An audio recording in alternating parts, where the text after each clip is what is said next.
Olá, queridos, a paz do Senhor Jesus Cristo a todos vocês. Eu sou Fernando Aquino e estou aqui para mais um Me Edificando à Luz da Bíblia. Traremos hoje aqui a lição 9, Abram Novas Janelas. E com essa lição a gente vai falar aqui sobre a melhor maneira de mudar muitas vezes a ótica que nós temos em relação às questões relacionadas à nossa família. Tá? Essa lição está muito importante, está abençoadíssima. E mais uma vez eu pude contar aqui também nessa lição uma parceria aí com a ajuda e o auxílio da nossa irmã Magna Borges. Né? A Bíblia diz: dai honra a quem é digno de honra. E eu sempre estarei aqui agradecendo todos aqueles que nos ajudam, nos auxiliam aqui neste canal. Tá? Eu havia dito a vocês que eu não conseguia revista, eu não tenho ainda a revista, mas existem pessoas aí que estão sendo levantadas por Deus para nos auxiliar. E uma dessas pessoas é a nossa irmã Magna Borges, que tem nos enviado muito gentilmente, nos cedido aí as lições para que a gente possa dar continuidade aqui aos estudos. Então, mais uma vez, minha irmã, estarei sempre agradecendo a todos quanto nos auxiliarem aqui. Eu estarei em cada vídeo, em todos os vídeos, agradecendo a vocês de forma especial, tá? Então vamos começar aqui mais uma lição, falando um pouquinho a respeito desse tema importantíssimo aí, né, que é abram novas janelas. Vamos lá então. Nosso texto bíblico básico, que ele está a princípio em Levítico 19, versos 17 e 18, Eclesiastes 4, versos 1 ao 4, Provérbios 16, versos 18 e 19, e por fim, Provérbios 21, versos 9 e 19. Vamos lá então. O texto áureo está em Apocalipse capítulo 21, verso 5, parte A, e diz: e o que estava sentado sobre o trono disse: eis que faço novas todas as coisas. Olha aí que maravilha. Então, para começar também o nosso comentário aqui, vamos lá. Interpretamos a realidade da existência a partir das janelas em que escolhemos ficar. Então, o ponto aqui, queridos, dessa lição, né, para você, professor, também que vai estar trabalhando aí, é dessa ideia, muitas vezes analisar a vida em família, o que é que seja a vida, como uma espécie de paisagem vista de uma janela, né, uma visão, ou seja, vista a partir de um ponto, de uma janela de maneira específica. Tendo a ideia que a nossa vida, como também nossa casa, possui diversas janelas e muitas vezes a gente passa a interpretar, passa a analisar, passa a entender as coisas, ou a realidade das coisas, a princípio, como diz a lição, a partir da janela que a gente escolhe. Então a gente tem janelas e pensa num ambiente, num lugar onde você possa estar, em que esse lugar possui diversas janelas, que cada uma delas lhe mostrar uma paisagem diferente, né? Coisas bonitas, coisas feias, coisas boas, coisas ruins, e a partir daí cabe a você a escolha de ficar ou estar na janela que você desejar. Então esse é o ponto para essa lição, tá entendendo que a vida em família também possui, no ambiente familiar, diversas janelas. Tá? E a ideia é que a gente vai contemplar, vai passar a ver a vida em família, vai passar a entender e observar as coisas dentro do nosso lar, a partir das janelas que nós escolhermos ficar. Então, o ponto aqui dessa lição é entender isso. A princípio, aí para ser professor, para trabalhar com seus alunos, é que para essas janelas que estão sempre lá, postas e dispostas com suas respectivas paisagens, o que vai valer, o que vai importar para nós é a decisão que nós tomarmos a partir de em que janela está, e a partir dessa janela que nós escolhemos é que nós veremos a vida, tá? Receberemos as coisas no lar e teremos no lar a partir, ou o nosso lar também será moldado a partir da janela que nós escolhermos estar para observar a nossa casa e a nossa realidade. Esse é um ponto importante e cabe a nós analisarmos de maneira mais ampla dentro dessa lição. Então, vale a pena você, professor, aí, trabalhar esse ponto com seus alunos, a fim de que eles possam entender melhor também este ponto. Vamos começar, então, a falar um pouquinho mais. Porventura, não é a nossa vida pessoal e familiar como uma casa de muitas janelas? Então, a gente vai fazendo essa comparação, né, de maneira mais ampla e mais prática. A gente já falou um pouco sobre isso, agora adentrando mais nesse tema. Quantas vezes não nos prostramos em fendas sombrias para olhar o mundo, o casamento e os filhos? Quantas vezes não nos prostramos em fendas sombrias para olhar o mundo, o casamento e os filhos? Seria aqui uma pergunta.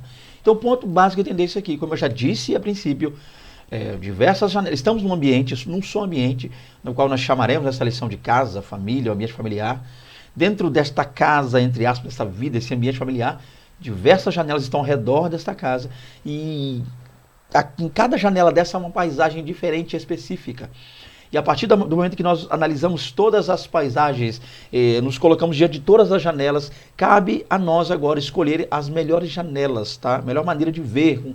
Essa ideia de janela fala de alguém que está dentro de uma situação e passa a vislumbrar, passa a ver melhoria ou não para essa situação. Então, o que vai impactar, o que vai trazer auxílio, são as escolhas que nós iremos fazer ao longo da vida. Que janela nós vamos abrir, ou em que janela nós estaremos vendo a nossa casa e a nossa vida, é o que nós veremos a partir de agora, mais amplamente dentro dessa lição. Então vem conosco aí, para nós aprendermos um pouco mais da palavra gloriosa do Senhor Deus.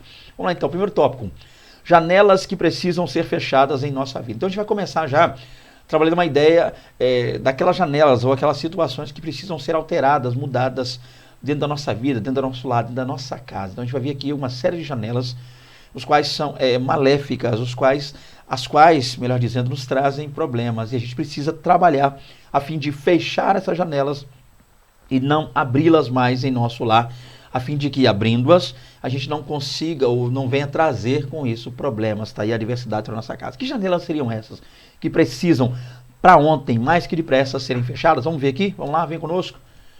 Então, em primeiro lugar, janela do rancor. A janela do rancor, 1.1. Então, a gente vai, de cara, a gente já percebe aí que rancor não faz bem. Vamos falar um pouco sobre isso agora. Rancor é dor não resolvida. Então, a princípio, o que é o rancor? Qual é a natureza do rancor? Rancor nada mais é, grosso modo, é claro, só uma síntese aqui, só uma breve explicação dentro da lição. Rancor é dor não resolvida. Então, o que é o rancor? Como já disse aqui, é uma dor que não foi tratada, curada, medicada. E ela acabou, com isso, não sendo resolvida. E ela acabou ficando e ganhando força. E sempre que se pensa, sempre que se vê, sempre que se analisa essa situação, acaba trazendo um certo mal com isso, né? Um mal, fica um resquício de mal. Então isso é rancor, guardar rancor. Lembrar de alguém, lembrar de algo, lembrar de certa situação e se sentir mal com isso. A pessoa tem aquela mágoa, aquele rancor, aquela coisa ainda incrustada dentro do coração. Então, esse é o rancor, é uma dor não resolvida. É lembrança de um passado que teima não morrer. É a voz do ontem que ecoa em nossa mente, lamentando o sofrimento não superado. Então, olha só a diversidade, a dificuldade que é. Então, a gente precisa entender que essa janela do rancor não pode, de modo algum, permanecer. Ela nem deveria existir, mas existindo, ela deve ficar fechada, trancada. Ela não pode estar aberta, ela não deve ser aberta. A gente não pode passar a ver a vida no lar, a ver a vida em casa a partir da ótica do rancor, a partir da ótica da mágoa, da tristeza oriunda de um sentimento, de uma ação, de algo que aconteceu e teima em não se findar, teima em não sair, teima em não ir embora. Então, rancor, sim, é uma dor não resolvida. Vamos tentar trabalhar um pouco agora como lidar com essa questão dentro de casa, né? Você pode estar na igreja, pode ser muito crente, mas o ser crente não anula o fato de você ser gente. Então, o que acontece aqui? A gente precisa entender, a partir desse primeiro subtópico, porque isso vai permear por toda a lição, e isso vai, é claro, nos guiar ao longo da lição, entender o fato, gente, de que muitas vezes a nossa espiritualidade, quer seja considerada pouca, parca para alguns ou muito para outros, mas a gente precisa entender que a nossa espiritualidade ainda nessa terra não nos isenta de alguns sentimentos, alguns problemas, algumas adversidades. Uma delas é o rancor. Então a gente pode ser muito crente, mas ainda assim existem pessoas, existem situações, existem questões que nos trazem, algumas vezes, um mal-estar. A gente lembra daquilo de alguém e às vezes meio que sem querer, é claro, a gente nunca faz nada, por ser um cristão, a gente nunca faz nada propositalmente para o mal. Mas a questão ou não deve fazer, pelo menos a princípio, mas o ponto é que existem coisas ainda que nos fazem mal, e lembranças, né, memórias, lembranças, situações que ainda nos trazem certo mal, né? Então a gente precisa entender uma coisa, nós somos seres humanos e passamos por um processo de santificação, atrelado à nossa salvação, que só se concluirá quando Cristo Jesus vier buscar a sua igreja. Ali teremos um corpo glorificado e Paulo vai dizer-nos, lá em 1 Coríntios 15, que aquilo que é corruptível tornar-se-á incorruptível. Isso que é maravilhoso, a gente precisa entender esse ponto aqui, tá? E aquilo que é mortal deixará de ser mortal, tornando-se a partir daí, então, imortal, né? Vamos nos revestir da imortalidade. O ponto é que enquanto isso não acontece, nós sim nós nos santificamos diante de Deus, procuramos levar uma vida plena, maravilhosa, pia, santa, agradável, reta diante de Deus, mas vão existir questões ligadas aí, né, os percalços da vida, problemas podem acontecer. Então o que nós precisamos fazer é, pelo menos tentar evitar esse tipo de sentimento, essa mágoa, esse rancor. E existem muitas maneiras maravilhosas de lidar com isso. A gente vai falar já está na frente, perdão, pedir perdão, perdoar. Existem exercícios a serem feitos por nós que vão nos ajudar, nos auxiliar com esse grande mal que é o rancor. Mas o ponto é, gente, de repente você está falando para alguém que ainda sente um certo resquício, né, de rancor, uma certa mágoa ainda, meio que insiste em estar no seu coração, permanecer no seu coração, e às vezes você se sente mal com isso, acha que perdeu a fé, acha que não é cristão, acha que não herdará o céu por causa disso, acha que isso vai atrapalhar essa vida espiritual. Então a gente entendeu uma coisa, nós ainda somos gente, seres humanos, crentes, salvos, santos, rumando aos céus, aguardando aquele dia, anelando pelo aquele momento maravilhoso, mas a nossa glorificação ainda não aconteceu, tá? Cristo ainda não nos tornou 100% incorruptíveis. Então a gente pode acontecer de algumas coisas no percalço da vida, no curso da vida acontecerem. O que a gente precisa entender é que nós precisamos lutar contra isso, tá? Ok? Então esse é o ponto. Por mais que a gente seja cristão, servo, santo, mas a gente ainda é gente. Pode ser muito crente como de eleição, muito. Mas ainda assim, né, a gente também é gente e precisa lidar com isso. Entender que há coisas que acontecem na vida do ser humano que precisam ser trabalhadas através da palavra de Deus. Vamos falar um pouquinho mais então. Então, com o rancor, a gente precisa tomar um certo cuidado com ele. Vamos lá. A inevitabilidade do atrito. Vamos falar sobre atrito, né? Aqui a coisa começa a complicar um pouco mais. Pela proximidade das relações, o ambiente familiar favorece o atrito. Então, o primeiro ponto é isso aqui. A gente precisa entender uma coisa, gente. Nós, como família, estamos muito próximos uns aos outros. Nós moramos, às vezes, no mesmo quintal, mesma casa, dividimos o mesmo lar, embora às vezes a gente se case, né, como filhos e vá mudar para sua própria casa, mas a gente ainda tem um certo contato, a gente ainda visita nossos parentes familiares. O ponto é que a proximidade no ambiente familiar, ela pode sim favorecer o atrito. O fato de estarmos sempre juntos, o fato de estarmos nos vendo dioturnamente, né, com frequência, uma certa frequência para que nós possamos nos ver, isso vai gerar, ou ainda que não gere, mas pode favorecer um ambiente na qual o atrito pode permear. Então o ponto é a gente entender isso aqui. O que eu estou querendo dizer aqui, não estou dizendo que é comum, que é normal que se haja atrito.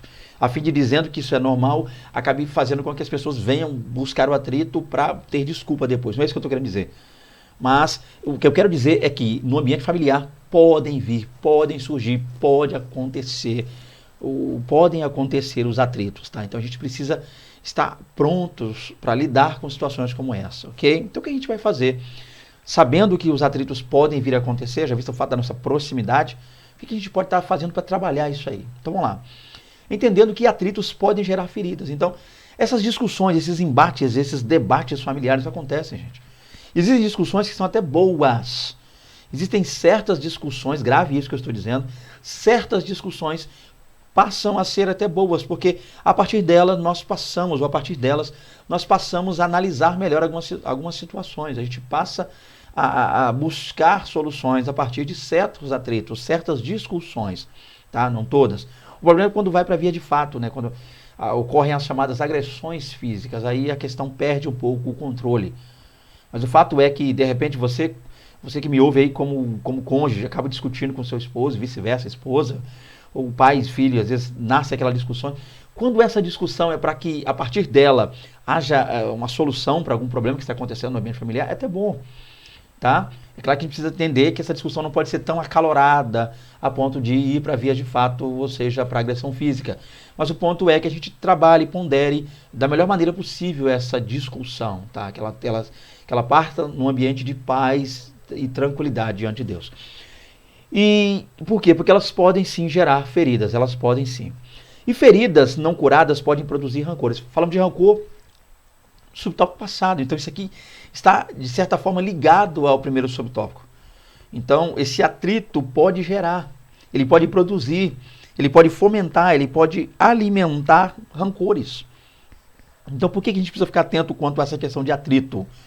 Discussão, a fim de que essa discussão trabalhe no campo da solução, a fim de que o fim, ou melhor dizendo, né, a solução, ou melhor dizendo, os meios para essa discussão, todos eles caminhem em direção a uma solução, a algo bom. Porque se não houver isso, poderão haver os atritos, dentro desses atritos, feridas enormes, muitas vezes incuráveis, dependendo das feridas, tá? Incuráveis no ambiente, a gente fala no ambiente humano, né? Numa visão humana. É claro que o sangue de Jesus nos purifica de todo pecado, mas incuráveis numa visão humana.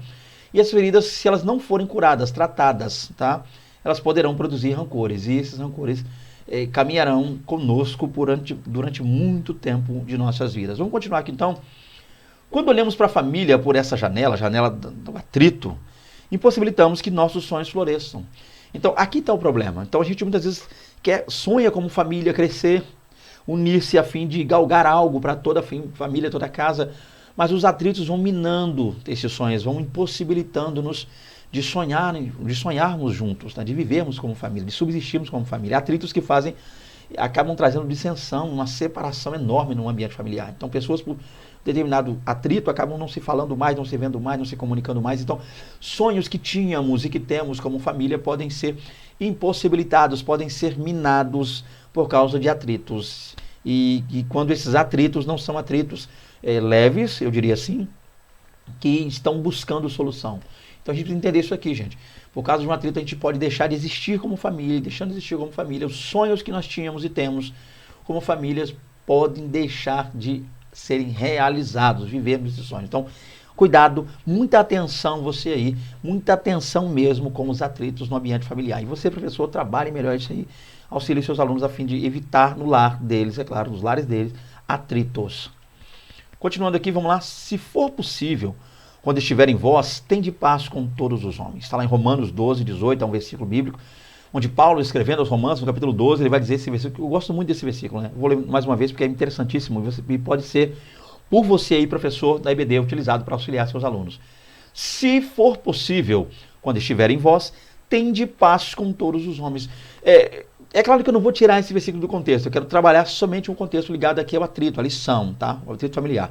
Mas a ideia é que a gente vai entender a partir do se for possível, é que nem sempre a gente vai conseguir evitar certas questões, certos atritos no ambiente familiar, tá? Então o ponto é entender uma coisa, às vezes você vai fazer de tudo para evitar um atrito e ele vai, ainda que você tenha feito de tudo, acontecer, porque nem sempre depende só de você.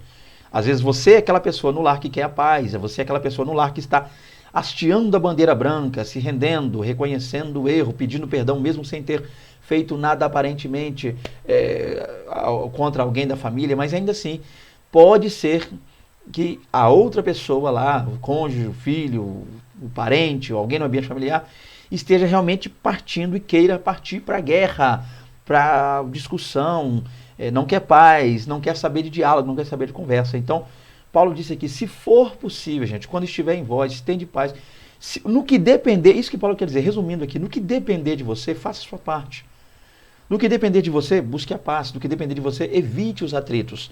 Entendendo que, às vezes, eles podem acontecer, nem sempre vai depender de você, mas, resumindo tudo o que está dizendo esse versículo aqui, para essa lição, para esse contexto, professor, para você aplicar com os seus alunos aí, faça o que estiver ao seu alcance para que não haja atrito na sua casa.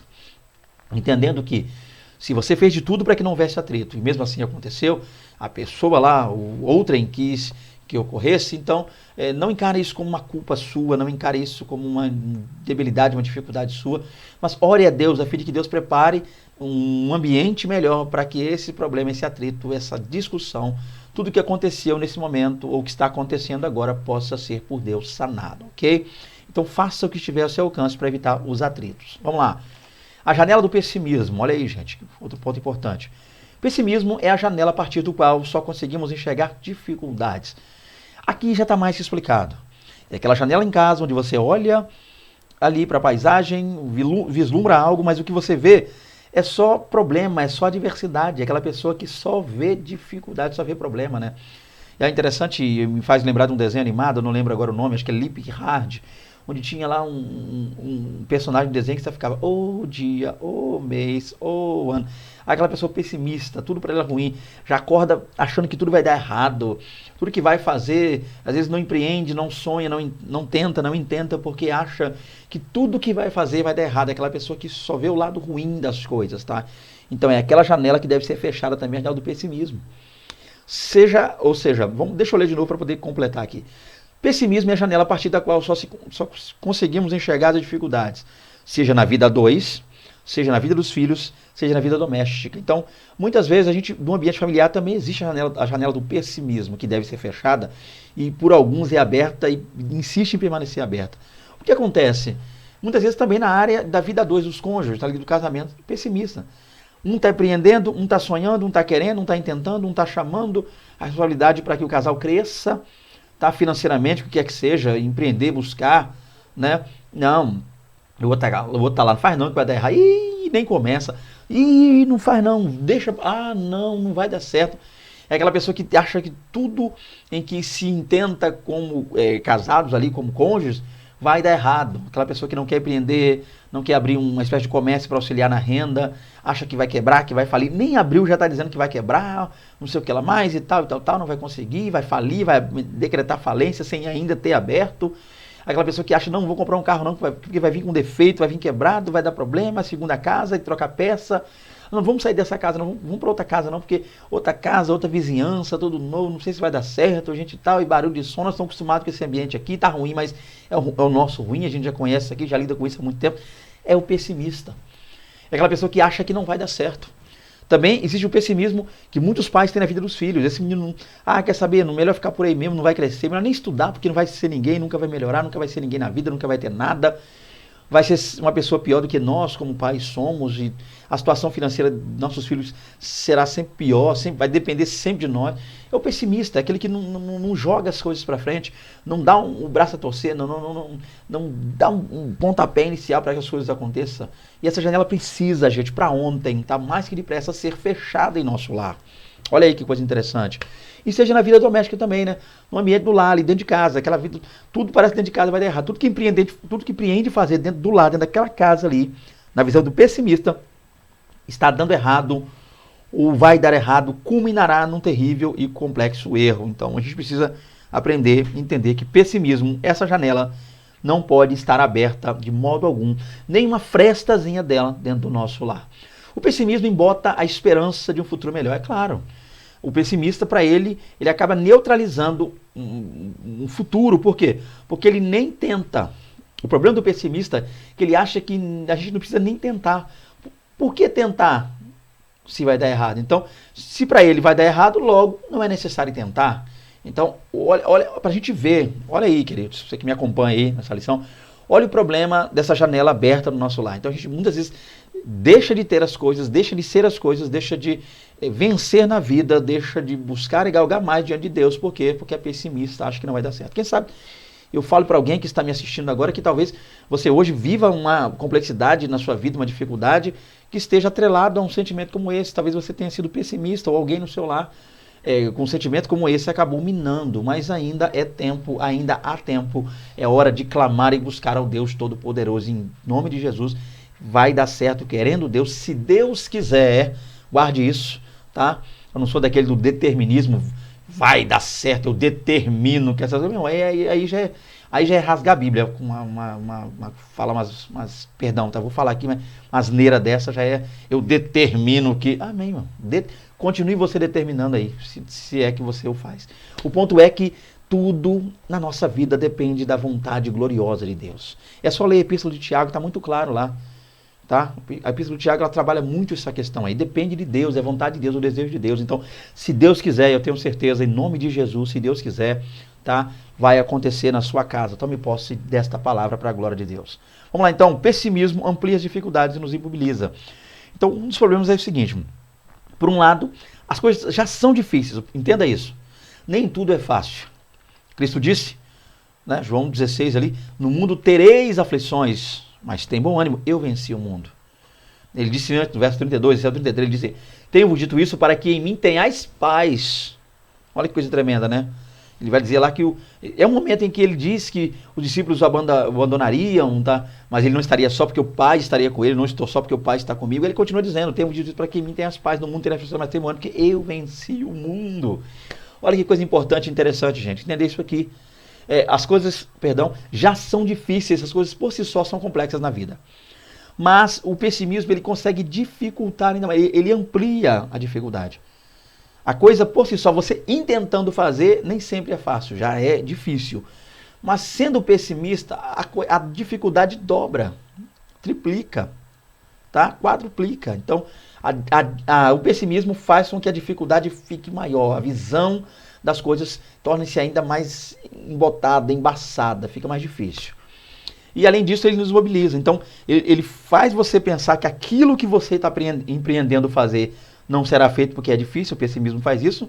Então, ele afasta aquela bênção de você, afasta o que você deseja de você.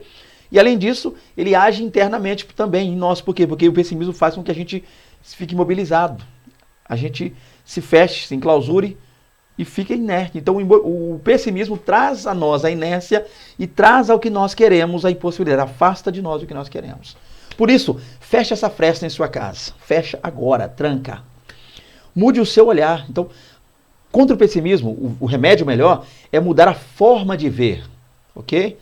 Para se concentrar nas impossibilidades. Então esse é o ponto. Está difícil, a princípio para você está impossível, para Deus nada é impossível, mas está impossível para você. Clame a Deus, busque a Deus, peça orientação ao Todo-Poderoso Deus.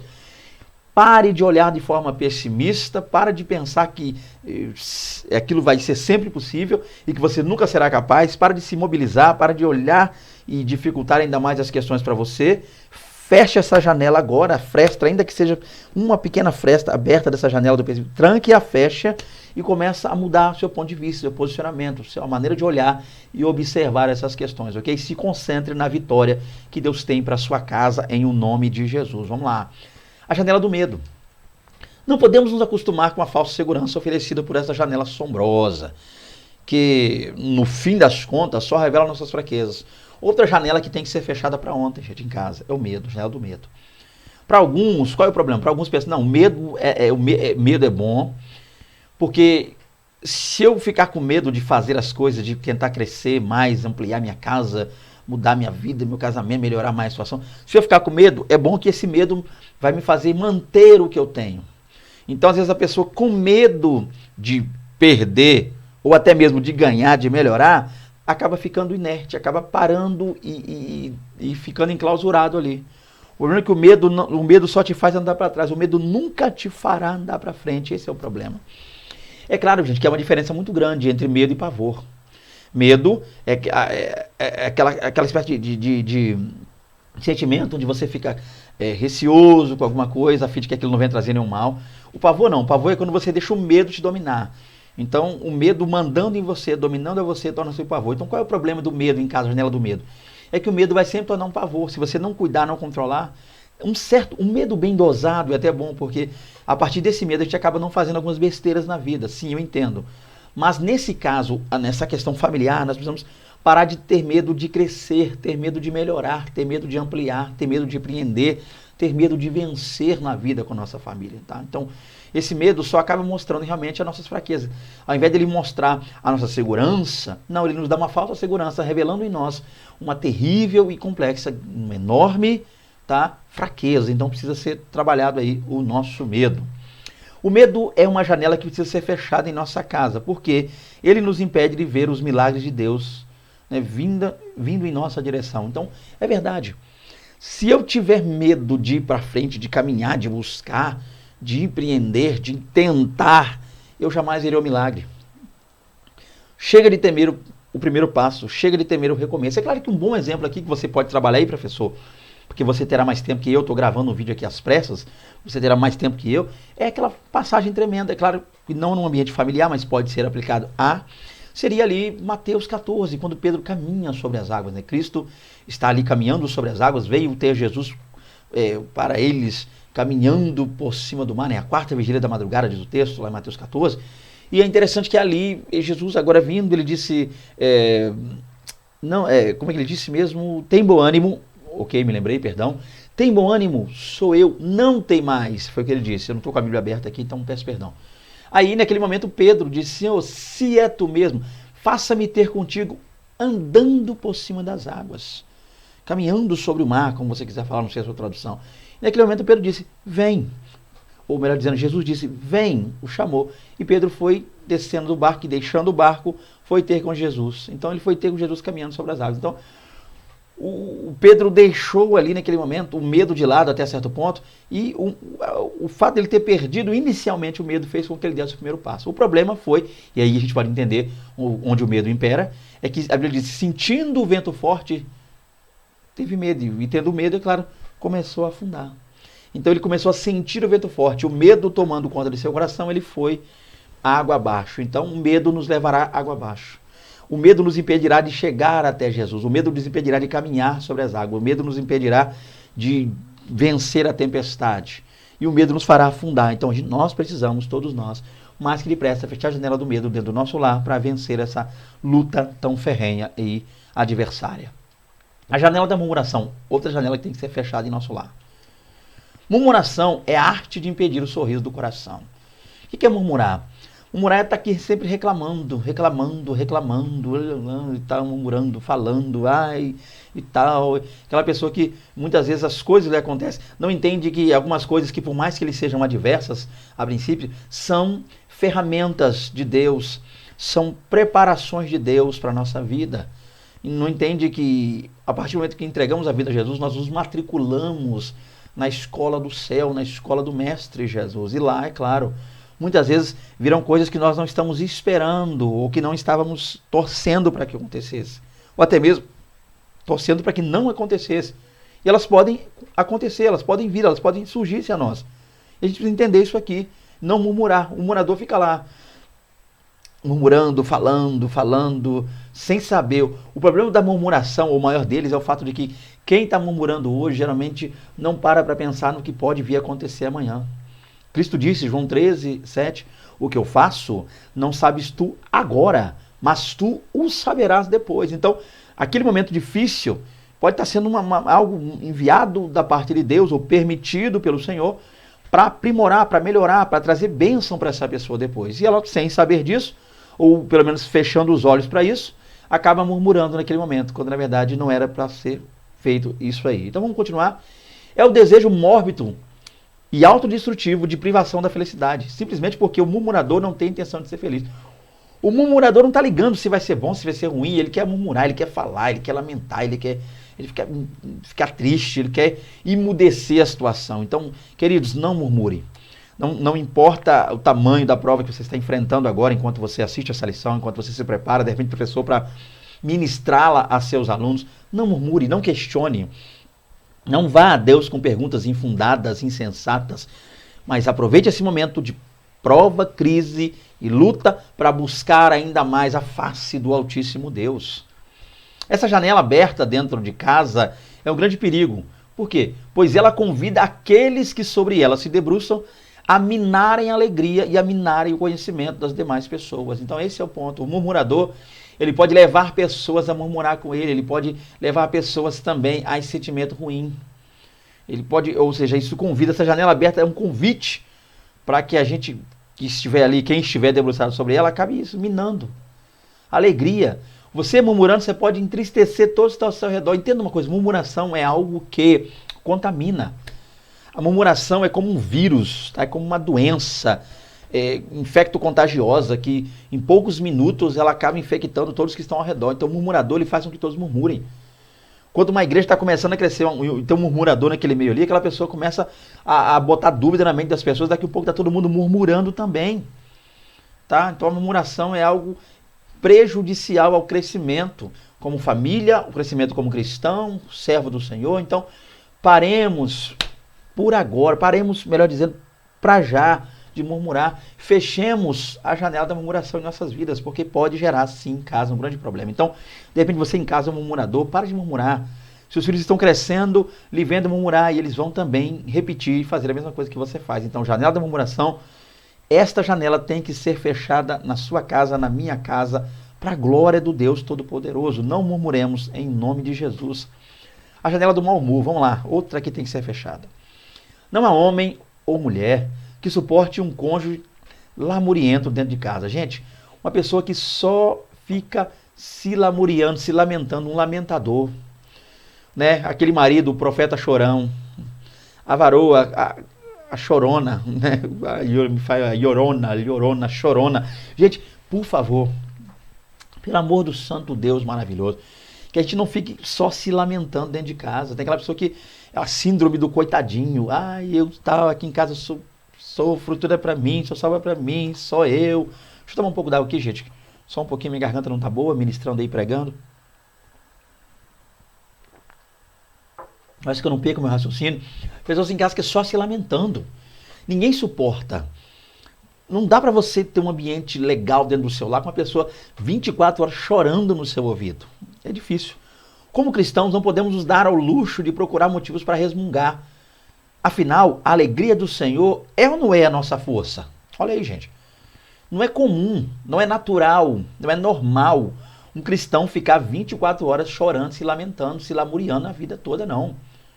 Porque a alegria do Senhor é a nossa força. Então, e digo fraco, eu sou forte. A nossa força vem de Deus. Deus é a nossa força. Deus é a razão da nossa alegria. E nós, glorificando, exaltando, alegrando a Deus, nós estaremos fortes, tornando a cada dia mais, buscando ali fazer o melhor diante de Deus. Nós estaremos, continuaremos, permaneceremos fortes diante do Senhor. Então não dá para ser uma pessoa mal-humorada. Não dá para ficar de mau humor todo dia, aquela cara fechada, É difícil você estar com uma pessoa, você está tentando, tudo que você está fazendo, aquela pessoa com aquela cara. A gente faz aquela brincadeira em casa, né? Olha pro cônjuge, tá, o filho, o que foi? Tá com fome? Não, porque essa cara feia aí, cara feia para mim é fome, né? Aquele ditado antigo, não sei se você já ouviu falar, ou usa ainda esse ditado. Cara feia para mim é fome. Então a gente tem que entender uma coisa, gente, o crente não pode ser, de modo algum, mal-humorado.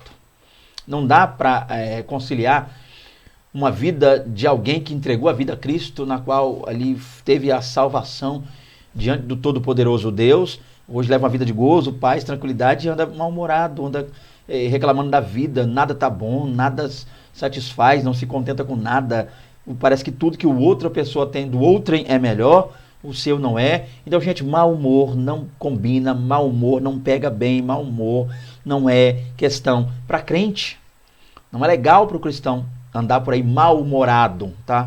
Nós precisamos entender isso aqui. Família é lugar de esperança e vida. Então, o ambiente familiar, principalmente, por que eu falo do cristão? Porque, embora há muitas questões relacionadas à família nessa lição, mas não nos esquecemos do principal. O título da lição é Família Cristã. Então, a gente vai englobar aqui diversas áreas da família, sim, amém. Mas sempre pautando o assunto na família cristã. Então não cabe mau humor dentro de uma família cristã. Um lar cristão não pode ser norteado, permeado, né, está impregnado de mau humor, não. A alegria do Senhor é a nossa força, sim, ela é. Neemias 8:10b. E nós precisamos entender isso e viver alegres todos os dias. Que haja alegria no casamento, que haja alegria entre os cônjuges, que haja alegria entre pais e filhos. Que nós façamos do nosso lar um ambiente de alegria, de paz, de gozo, de tranquilidade. Que os nossos vizinhos possam nos ouvir glorificando e adorando a Deus, tá? Não brigando, xingando, gritando, esperneando, coisas ruins, lamentando, reclamando. É aquele cristão que reclama de salário, reclama da esposa, reclama do filho, reclama da casa. Lembra? Até o abençoado Adão foi reclamar com Deus. Senhor, a mulher que tu me destes, me deu e eu comi. O lamuriano não reclamou, o mal-humorado do Adão, depois que aconteceu, foi reclamar com Deus, ainda tentando culpar Deus pelo que aconteceu a ele, o erro dele, tá? Então a gente precisa entender isso aqui, gente. Mau humor não compete, não cabe, não é legal, não faz bem para o cristão. Vambora. A janela do orgulho, essa também tem que ser fechada, hein? Quando alguém age dominado por essa emoção, pode tanto sentir uma vontade incontrolável de esmagar e oprimir o outro, quanto sentir a necessidade de proteger-se e colocar-se acima do outro. Olha o perigo aí, olha o que o orgulho, essa janela aberta, muitas vezes com há pessoas que têm a janela do orgulho aberta com 4 bandeiras de janela aberta, não, janelão, janelaço, orgulhoso, se acha, eu sou melhor, eu faço, eu posso, prego mais, canto mais, se eu não tiver o ambiente fica ruim, quando eu chego melhor. Tem pessoa que é muito orgulhoso, muito prepotente, muito arrogante. Então o ponto é entender isso aqui, gente, quando alguém está dominado pelo orgulho, o que pode acontecer? A pessoa dominada pelo orgulho, ela pode, muitas vezes, insurgir-se contra alguém a fim de esmagar, de oprimir aquela pessoa. Então, o orgulho faz com que a pessoa se volte contra o outro, usa todo o seu orgulho, toda a sua arrogância contra o outro. E também ela faz, né, com que a pessoa que está ali sinta-se desejosa de se proteger e se colocar acima de todo mundo. Então, o orgulhoso, ele tanto pisa em alguém, maltrata, ele joga alguém para baixo, e ele também se coloca lá em cima, até demais, tá? Isso é demais, tô beirando o narcisismo. Então, olha os perigos do orgulho. Rebaixar as pessoas e se autopromover, se colocar lá em cima, no topo da prateleira, é o perigo do orgulho. A gente precisa fechar essa janela para ontem dentro de casa também. Perdão. O orgulho destrói casamentos, destrói mesmo. A pessoa orgulhosa não quer pedir perdão, ela sabe que está errado, ele sabe que está errado, né? Um dos cônjuges ali. Não peça perdão, se quiser vem aqui, faz, não. O orgulhoso não pede perdão, o orgulhoso fala, não, que se quiser que venha, se quiser que faça, se quiser que não vá. Ou seja, o orgulhoso, então um casamento pode ser destruído, a pessoa está ali, não pede perdão, não pede desculpa, não se aproxima, não dá o braço a torcer, é orgulhoso. E o casamento pode minar por causa do orgulho. Aniquila sonhos, coisas que a pessoa, não vou fazer, não, só de raiva agora, não, só para mostrar que sou eu, não. Então a pessoa abre mão de sonhos que tinham da vida por causa do orgulho. Isso foca a esperança. O orgulhoso não consegue ser uma pessoa esperançosa quanto às coisas, por quê? Porque está fechado, preso, embotado ali, preso, sufocado dentro do seu próprio orgulho. E o pior, ele cria a ilusão de que somos bons e por isso merecedores de algo. Então, o orgulhoso é o que eu falei no início, e é bom a gente frisar isso, professor, se possível, frise bastante, foque bastante na sua aula. O orgulhoso, ele põe a pessoa lá embaixo, oprime a pessoa, fere a pessoa, a põe lá embaixo e acha que ele é superior. Ele se autopromove e rebaixa as pessoas. Cria dentro de si uma ilusão de que ele é bom, perfeito. Ele imputa a si uma alta perfeição, né, uma auto-perfeição, quando na verdade nenhum de nós é perfeito. Então, gente, a janela do orgulho precisa ser fechada. Essa eu até diria, arrancada e posta uma parede no lugar dela, para a glória do Deus Todo-Poderoso, ok? Segundo tópico aí, janelas abertas a novos cenários. A gente viu janelas que devem ser fechadas. Agora veremos as janelas abertas para novos cenários. Tá? A ideia aqui é mudar o que está ao redor, mudar o ambiente dentro do nosso lar. Então, como é que a gente passa a partir dessas novas janelas a mudar o ambiente familiar? É o que nós veremos agora aí. Vem conosco, continua aqui para nós aprendermos juntos. A janela do perdão, essa deve ser aberta. Se estava fechada, trancada, enclausurada, aberta. E se foi posta uma parede lá, deve ser cortada essa parede e posta essa janela lá. De preferência, sempre aberta. Perdão é a decisão tomada pelo coração de livrar-se das marcas negativas e das feridas deixadas pelas frustrações, decepções e traumas. O que é perdão? Perdão é decidir. Perdão é querer. Perdão é quando o coração quer se livrar. Não quero mais isso, eu não quero mais... Isso está me fazendo mal, me causando um mal-estar danado. Não quero mais saber disso. Então, perdoar é decidir, a partir do coração, se livrar de tudo que é marca, cicatriz, ferida, tudo que as decepções trouxeram, melhor dizendo, perdão, trouxeram a nós, os traumas nos trouxeram. Então, perdoar é decidir se livrar de tudo que é ruim. Né? Daquela tralha que fica na vida, muitas vezes no coração, trazendo mágoa, tristeza, rancor. Perdoar é dizer, não quero mais isso. Perdoar é dizer, eu quero me livrar disso para ontem. Então, olha aí, ó, a necessidade. Olha que maravilha ter em casa a janela do perdão aberta.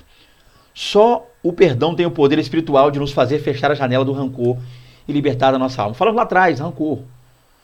E eu diria que nós falamos como vencer o rancor. Então, o primeiro passo está aí, perdão.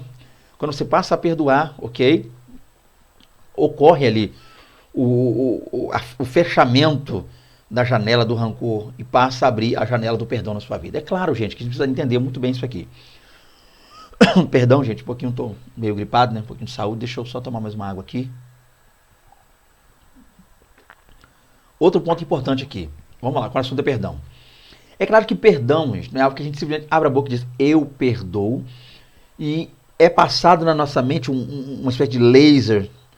Ele entra na nossa mente e ele corta, ele arranca. Ele queima, ele neutraliza todo o mal e a gente não sente mais nada. É claro que perdão é um processo. A gente nem sempre diz, eu perdoo e pronto. Muitas vezes, por mais que você diga, eu perdoo, mas você precisa de um tempo. O agente perdoador precisa daquele que cometeu lá a infração, lá o problema, o perdoador precisa de um tempo para que esse perdão consiga crescer no coração dele. Porque isso não é fácil. A pessoa pisa no seu calo agora e 10 minutos depois ela fala, se você não me perdoar, você vai para o inferno. Então pessoas se utilizam disso para tentar, muitas vezes, fazer mal a outrem, a fim de conseguir breve perdão. Então tem marido que maltrata a mulher e já fala, ó, você é isso, você é aquilo que o outro, joga a mulher lá embaixo, e não deixa nem a lágrima, quando a lágrima dela vai rolar, ele já fala, e você é obrigada a me perdoar. A Bíblia diz que você é obrigada a me perdoar agora. Perdoa. Se não perdoar agora, você vai para o inferno. Gente, perdão não é só assim, não é só dizer perdoei, não. Se eu passei um tempo pisando, um tempo magoando, um tempo machucando, um tempo ofendendo, eu tenho que dar à pessoa, no mínimo, o mesmo tempo para que ela me perdoe. Se eu empreendi força para machucar e maltratar alguém, eu preciso empreender o dobro de força para que essa pessoa me perdoe. Eu preciso entender quando a pessoa disser, olha, eu ainda não estou pronto para te perdoar, o que você me fez foi ruim, machucou, magoou muito. Eu não posso chegar agora e dizer, não, você não vai perdoar, não, então vai para o inferno. Ou seja, literalmente, porque se você não perdoar, Deus falou que se você não perdoar, você vai para o lago de fogo. Não é assim, gente. A pessoa que maltratou, machucou, precisa entender uma coisa. Ela precisa criar meios, ela precisa ajudar a pessoa a lhe perdoar. Se eu ferir alguém, eu preciso ajudar esse alguém a me perdoar. Preciso criar meios para que esse perdão ocorra. Esse é o ponto. Tem que ser entendido. Então não é assim, não. Eu estou vendo muita gente aí, ao longo do meio evangélico, meio gospel, forçando as pessoas a perdoar o outro.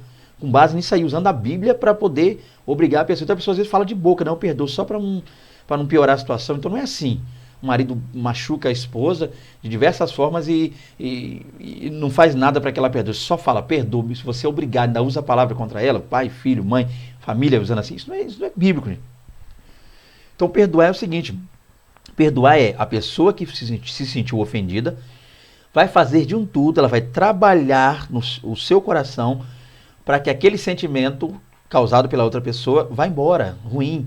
Sentimento ruim, e que fique paz. Então ela vai dar um pontapé inicial a fim de acabar com aquilo. Mas para que isso ocorra mais rápido, ela precisará da ajuda de quem ofendeu. Então cabe a quem ofendeu não só dizer me perdoa, mas prometer não fazer de novo e fazer de tudo para que aquilo não aconteça novamente. Então não é assim, obrigando as pessoas a nos perdoar que a gente vai. Então, tá, eu concordo, tá aqui a lição, estou com a lição, janela do perdão. Mas é uma janela que às vezes a gente não consegue abrir tão rápido. Não tem aquela janela que dá uma travadinha? Às vezes você vai abrir uma janela, ela dá uma travadinha. Às vezes a janela do perdão é assim. Você quer abri-la, mas ela meio que parece que está meio travada, né? Já viu aquela janela de correr? A janela do perdão, às vezes eu considero assim. Você vai abri-la, você tira o trinco, aí você força para cá, ela está difícil, eu estou tentando perdoar, não consigo, está travada a janela. Dá aqui um pouco, devagar, colocando o óleo da unção, do Espírito Santo nos cantinhos ali, tá nas frestas.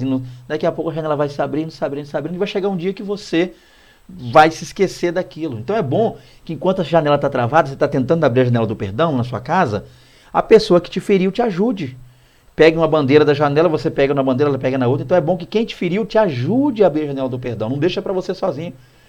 A pessoa te maltrata e a pessoa te maltrata. Você não fez nada, a pessoa te maltrata. Aí se você não perdoá-la na hora que ela quer, a culpa torna-se sua. É você que vai para o inferno porque não perdoa a pessoa que te machucou. Olha que loucura isso. Não é assim não. Então a pessoa vai te ajudar a abrir essa janela, porque é uma janela difícil. Até o trinco sai fácil, mas na hora de arrastar ela, só Jesus, ela trava um pouco. Então você que maltratou, machucou, magoou, ajude a pessoa que você maltratou a abrir a janela do perdão. Tá? Então, o que eu tinha para dizer sobre perdão, basicamente, é claro que tem mais, mas o tempo está corrido, a aula está ficando grande, o vídeo está ficando extenso. Mas o ponto é isso aqui, tá? A gente precisa entender e aprender isso aqui, não querer usar essa palavra perdão contra as pessoas, não é dessa forma não. Vamos lá. A janela da reconciliação. A atitude conciliadora reaproxima-nos de quem amamos e reconstrói as pontes destruídas, desbloqueando assim os caminhos para a paz dentro de casa. Outra coisa que é importante tendo lá, gente, partindo, pois, da janela do perdão, nós começamos a buscar a abertura da janela da reconciliação. Que nem sempre perdoar quer dizer que você se reconciliou com a pessoa. Se a pessoa te magoou, te machucou, você perdoou, mas às vezes você continua aqui e a pessoa lá. Não tem diálogo, não tem conversa. A partir daí, uma outra janela tem que ser aberta, que também precisa de ambas para poder ser aberta. Reconciliação. Então, com o auxílio de ambas as pessoas, a reconciliação vai acontecer. E o que seria a reconciliação? É uma atitude, então a reconciliação é uma atitude. A gente precisa tomar, é algo que precisa ser pensado, feito e posto em prática. É uma atitude que ela concilia, uma atitude conciliadora, e ela que nos reaproxima daqueles ou daquelas pessoas que nós estávamos distantes, longes. E com isso, há uma reconstrução, porque até então nós estávamos ligados a essa pessoa, ou pessoas, como uma ponte. A gente tinha, que nos dava acesso, essas pessoas tinham acesso a nós por essa ponte, e nós também tínhamos acesso a ela ou elas por essa ponte também. Mas com a quebra, com o agravamento, com o problema, essa ponte foi derribada, caiu. Mas através da atitude conciliadora, essa ponte é reconstruída, e nós estamos agora de novo ali juntos. E aquele bloqueio que havia é tirado, e assim a gente começa a caminhar bem dentro de casa. Então, reconciliação, gente, é uma janela que precisa estar sempre aberta em casa. Não importa o que aconteceu, grave ou não, tá? Difícil ou não, reconcilie-se com seus familiares o quanto antes, para que você tenha uma vida abençoadíssima. Vamos continuar aqui. Às vezes, só depende de nós. Deixa eu parar aqui e falar um pouco para continuar. Você vai perceber aí no seu vídeo, smartphone, não sei onde você está assistindo essa aula agora, que eu coloquei em negrito e ampliei a fonte onde está escrito às vezes. Eu fiz isso propositalmente. Por quê? Porque nem sempre depende de nós, gente. Às vezes só depende de nós, de ninguém mais. Ou seja, então, muitas vezes o que está faltando aí para a reconciliação é você. É você ir lá pedir perdão, ou não esperar a pessoa lhe pedir, você mesmo ir lá e tentar. Então, às vezes, só está faltando você. Por que eu disse às vezes? Por que a lição traz às vezes? Porque às vezes você vai lá, vai pedir perdão, vai tentar uma reconciliação e ainda assim isso não vai acontecer. E o problema é que quem está de fora não entende, fica falando, murmurando, falando besteira, julgando a sua vida. Ah, fulano se diz que prega, diz que é não sei o quê, diz que tal, mas tá aí, brigado com família, no parente, não conversa. Para quem está de fora é muito fácil analisar as coisas, não entende? Sem saber a pessoa que está de fora te criticando, que você já foi lá, já tentou, já pediu perdão, já conversou, já tentou abraçar, já tentou reconciliar. E quando você fez isso, a situação ficou pior ainda. Ficou muito pior. Você tentou ir lá resolver o problema e parece que a sua tentativa de resolução culminou num problema ainda maior, uma dificuldade ainda pior, tá?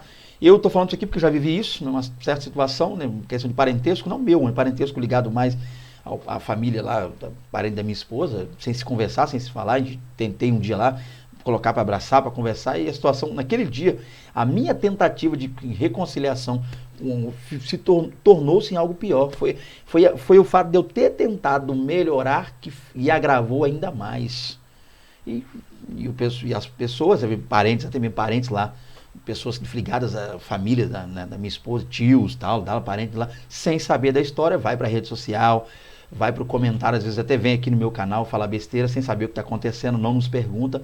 Então, infelizmente, esse é o problema. Então, tentei mesmo, mas a minha tentativa só fez agravar mais a situação. Então, com isso, gente, não estou aqui para falar de mim, é só um exemplo.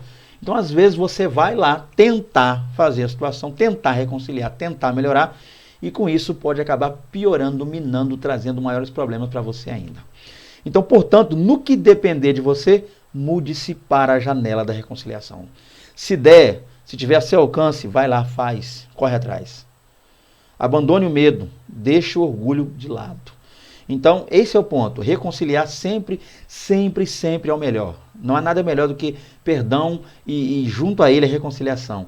Mas entenda isso, como eu tive que entender na prática isso. Que às vezes você vai tentar reconciliar, tentar trazer uma paz, tentar melhorar a situação, e pode ser que isso não aconteça. Mas isso não quer dizer que você não deva continuar tentando. Como eu também estou aí buscando, orando a Deus pedindo direção para que aquela situação difícil lá, que aconteceu lá, eu não vou dizer familiar, deixa eu explicar isso aqui. Eu não tenho um problema nenhum familiar, então eu não vou chamar de familiar porque eu não tenho. É uma questão de parentesco, que são pessoas que não são parentes minhas, não tem sangue meu, pessoas que eu não sou parente, são parentes da minha esposa, coisa da família dela para lá, que não tem nada comigo. Mas uma vez que eu me casei com ela, acabei me tornando também na família. Então, mesmo assim, eu estou tentando lá fazer a minha parte, tá? Esse é o ponto. Então, estou aqui gravando a aula. Você está gravando a aula de família, tem problema na família. Eu não tenho problema familiar nenhum. Glória a Deus por isso. Mas, quando a gente muitas vezes entra em outras famílias e acaba acontecendo isso. Vamos continuar aqui a aula, né? Eu não vim falar de mim aqui. Então, deixa eu finalizar aqui, vamos lá. A janela do recomeço. Vamos falar um pouquinho sobre isso aqui. O recomeço é o passo inicial consciente que nos permite reelaborar vivências familiares, restaurar relacionamentos e superar as frustrações do passado. É o desafio de sonhar juntos outra vez. Então, outro ponto importante, gente, veio o perdão, buscou-se a reconciliação com ele. Agora a gente precisa recomeçar. Se a gente se perdoou, se a gente se reconciliou realmente, foi genuíno, a gente precisa agora recomeçar. O que é recomeçar? É interessante. É aquele passo inicial onde a gente tem a consciência de reelaborar. Olha, a gente errou aqui, o problema foi esse, a briga foi por causa disso, a confusão foi assim, o problema foi esse. Vamos consertar isso aqui, evitar esses pontos que nos trazem esses atritos tão terríveis, mapear os terrenos da família e da vida e continuarmos buscando e superando toda a diversidade e frustração que vem.